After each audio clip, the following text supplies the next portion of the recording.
Russian self-defense argument has been articulated in two ways. First, they invoked a preventive self-defense argument, according to which their actions would be equivalent to a riposte to a threat against Russia. And in this way, it's not very convincing because the UN Charter clearly establishes that an armed attack, an actual and an effective armed attack must occur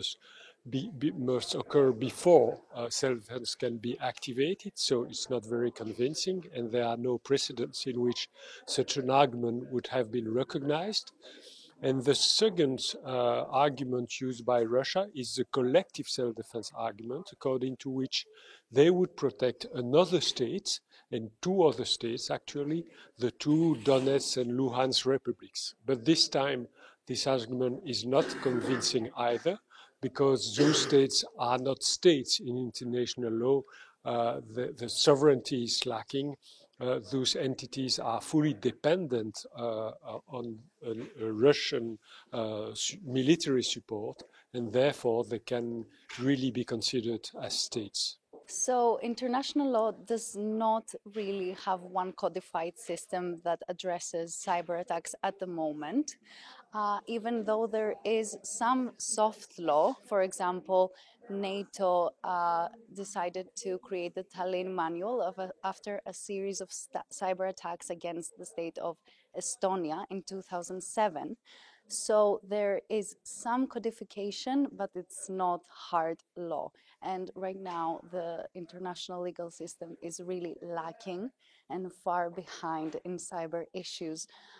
What they have sought to do is take outdated, in my opinion, conventions and try to apply cyber language into them. Cyber attacks can and cannot be prevented.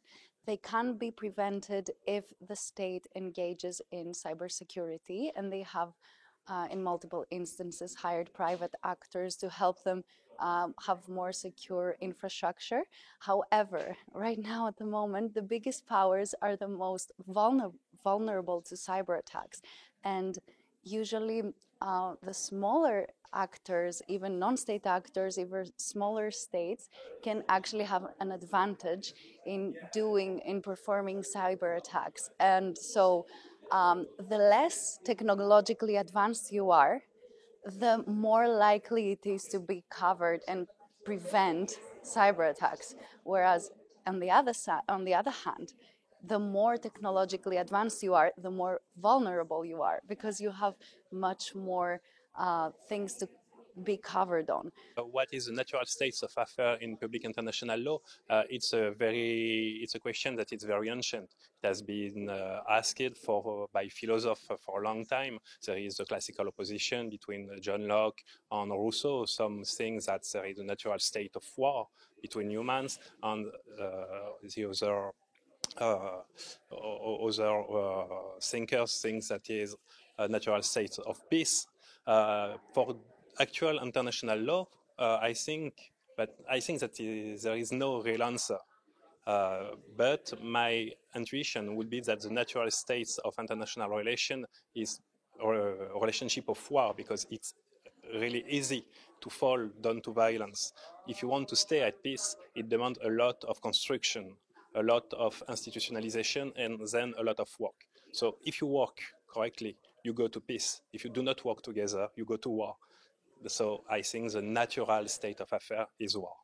You can segment the history of peace treaty with different periods. In the more ancient peace treaties, you have mostly diplomatic clauses with organization of the termination of hostilities, with the withdrawing of troops, the restitutions of territory, and what I think is the most important clauses in peace treaty, the amnesty clauses, which mean the oblivion for everything what happened before the war.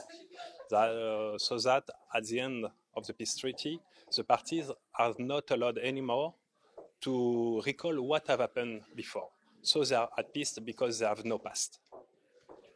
In the modern peace treaties, there are many more content with, from the 19th century, the development of economic clauses, with the development of more positive relations, with I think of the peace treaty between between Jordania and Israel in 1994, where there are many clauses, including clauses relating to tourism. So you have very extensive content in peace treaties. So the new draft principles on the protection of the environment in relation to armed conflict that were published in May 2022 have been on the ILC's agenda for the past 10 years or so, and they've received a lot of comments by states and international organizations in their sort of creation. And I would say overwhelmingly the response has been very positive by states.